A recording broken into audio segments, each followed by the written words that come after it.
Hello YouTubers, welcome back to my channel. In today's video, I'm going to be replacing my Ferrari 360 clock faces or instrument cluster dial gauges.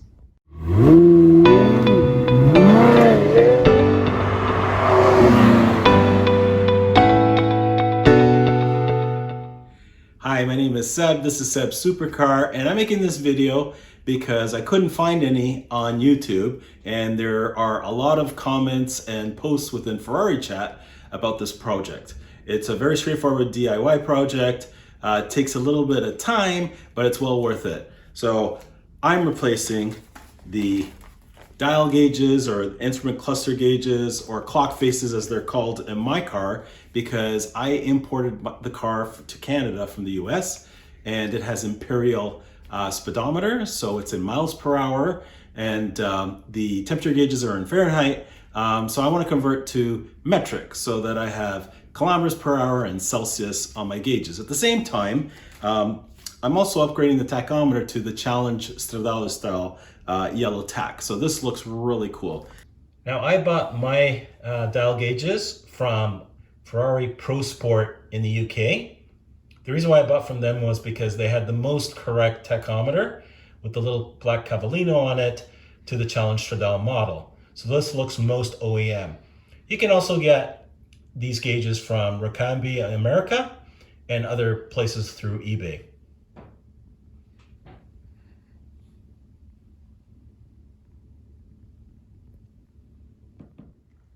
Whenever you're dealing with electronics on the Ferrari, what you want to do is disconnect the battery. And the first thing to do before you disconnect the battery is to lower your windows, both on the driver and passenger side, because with the battery disconnected, they will not drop to clear the weather stripping, and you won't be able to open and close the doors. The other thing you want to do, because the battery disconnect is located in the front trunk, is I like to put a piece of styrofoam above the latch. You could put a rag that's been folded over a couple of times. The reason why I do this is because if the latch closes fully, you will not be able to open it with the electronic switch inside because the battery is disconnected. So the battery disconnect is located, it's a round dial right against the firewall in the back passenger corner. Now we're going to remove the steering column cover. It's made up of two pieces. There's 5 screws underneath, 2 in the front, and then there's 2 access holes in the rear lower dash, plus 1 more screw in the back. Then use a flathead screwdriver on each side. There's a little tab. This will release the top cover piece, being very careful not to break the tabs.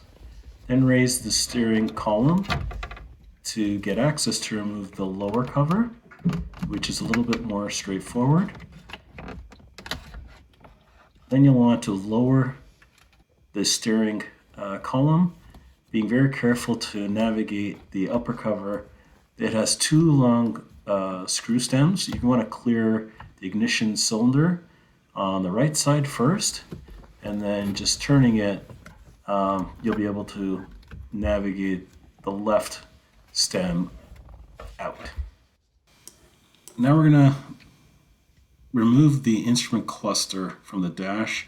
There's 4 stainless steel screws right on the front. It's a number 3 Allen key. And for easier access to pull it right out, there's 2 bolts underneath the left side of the steering column where this is looking right under the dash. They're marked with yellow paint. So you're going to remove the first bolt right out, and the second one we're just going to back off a little bit, just loosen it. And you'll find that the steering column will drop another 2 inches, and it's just enough to pull it right out.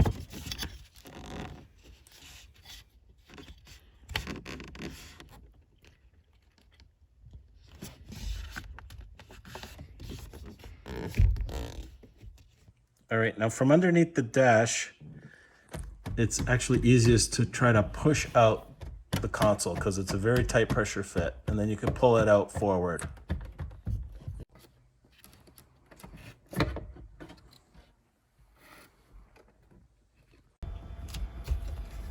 For ease of access to the dash console, we're taking out the gear selector paddles. You have to have the ignition on for this step so that you can turn the steering wheel. to get better access to the screws.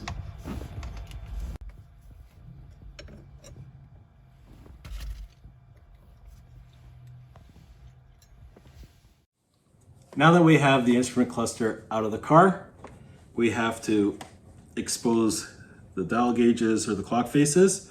And what we need to do first is remove actually the front face. And so there's 4 screws located like so. So I've already removed 3 of them.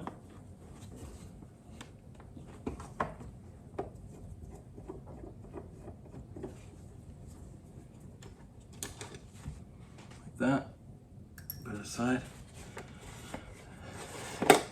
Now the front comes off and each of the lenses will just lift off. Just being very careful.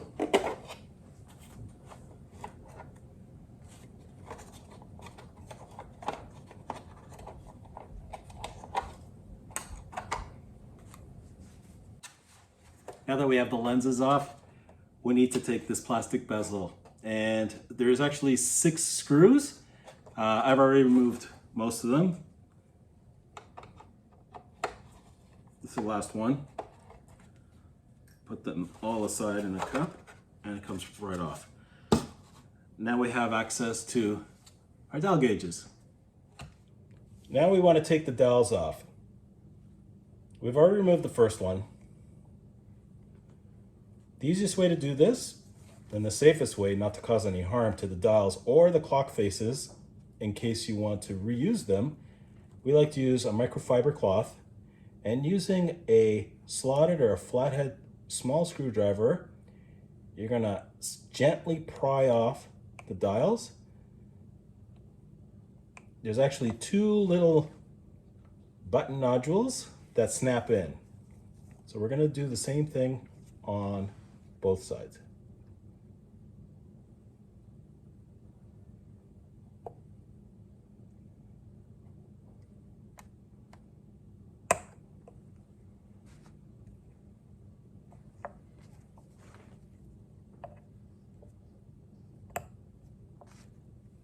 Here we go.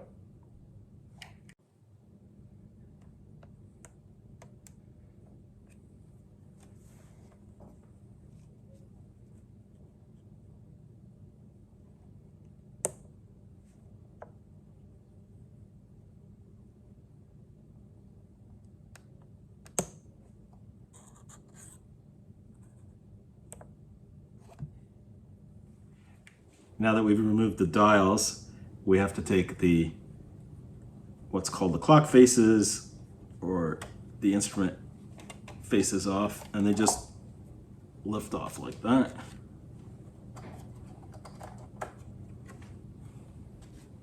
And the most important one, just be very, very careful. So that's the tack. Okay. All right, now they're all out, and you can see the difference between the original faces and gauges. So imperial system with miles per hour and Fahrenheit, and these are the new ones in metric with kilometers per hour, and obviously Celsius for my oil temperature and water temperature, but most important of all, the new Challenge Stradale tachometer in yellow.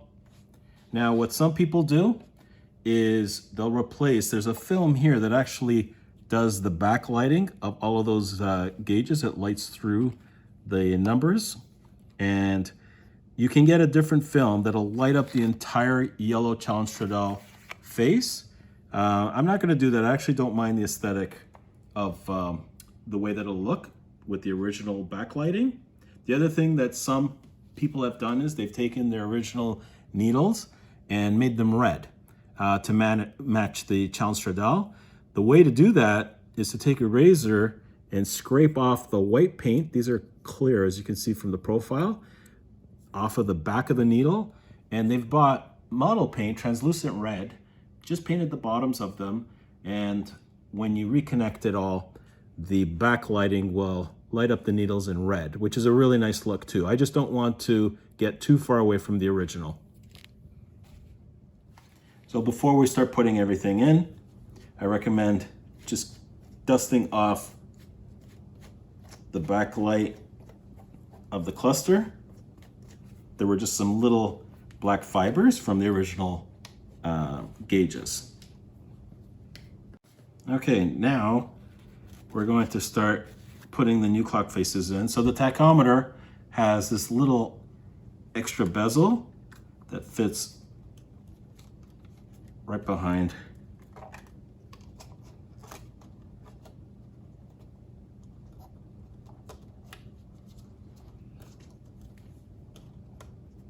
and there's little lobes so that you sit it correctly in place. Next, my speedometer. Just be very gentle. This feels like very delicate material. Line up this one lobe. And finally, sensor gauges. Okay, those are my new ones in place. Now it's time to start putting the plastic bezel back on, the clear lenses, and we're off to the races. Now that we have the faces in place, we have to put each of the needles back. First, you want to turn them all back to 0.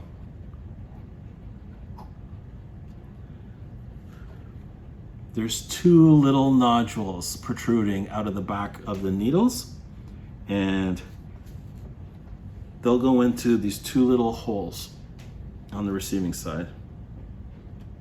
Just be very careful.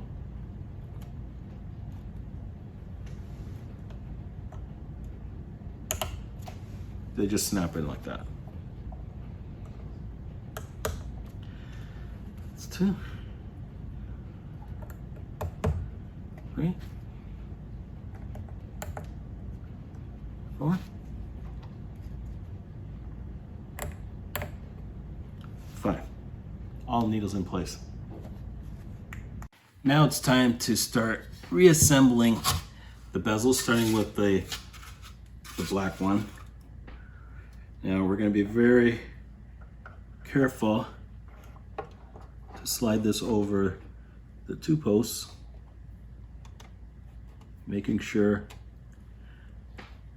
everything is sitting as we want, and then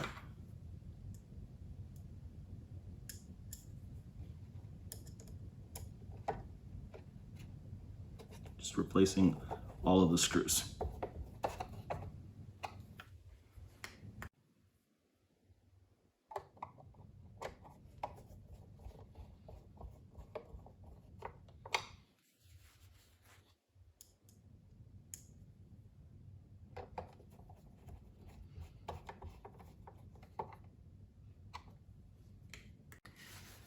Now we're going to put the glass lenses back in.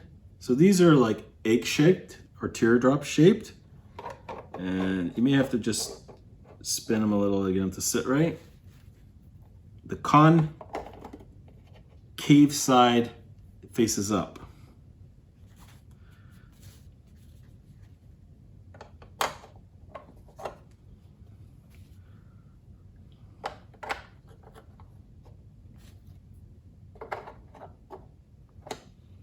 Okay, now that they're in, we can begin to mount our front bezel.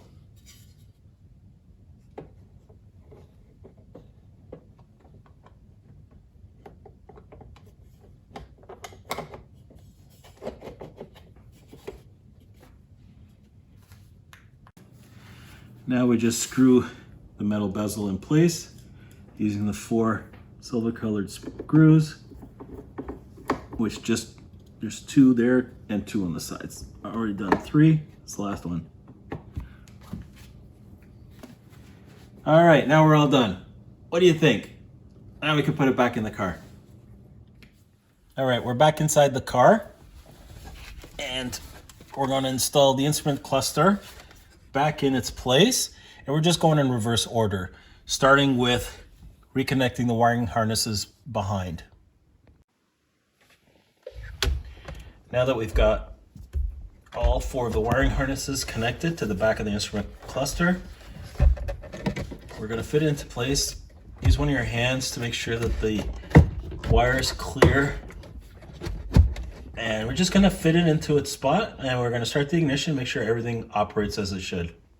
Now we're going to install the gear selectors. So what we need to do is turn the ignition to the on position, turn the steering wheel so we can get access to the screws. We're installing the new gear shift paddles, starting with the right or the up gear selector. And they're just Phillips number 2 screws. We're using the original ones.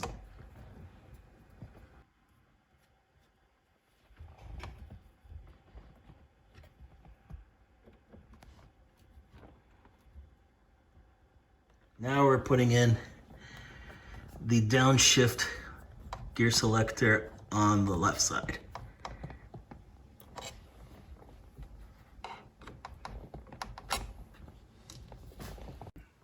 Now we're just retightening those 2 bolts that held the steering column.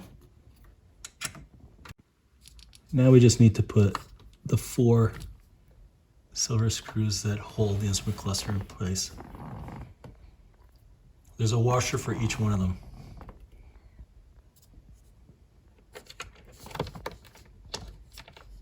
And this was a number 3 Allen. Now we're going to put the steering column covers back on, starting with the top piece, being very careful with the 2 stems to clear the ignition cylinder, and then the lower piece, and snapping them together.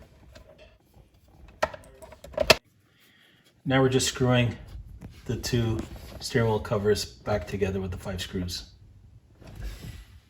Now for the moment of truth. We put everything back together. We've reconnected the battery. Now it's time to start the car.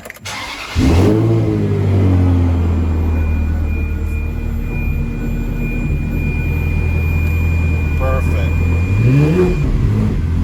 Everything's working as it should.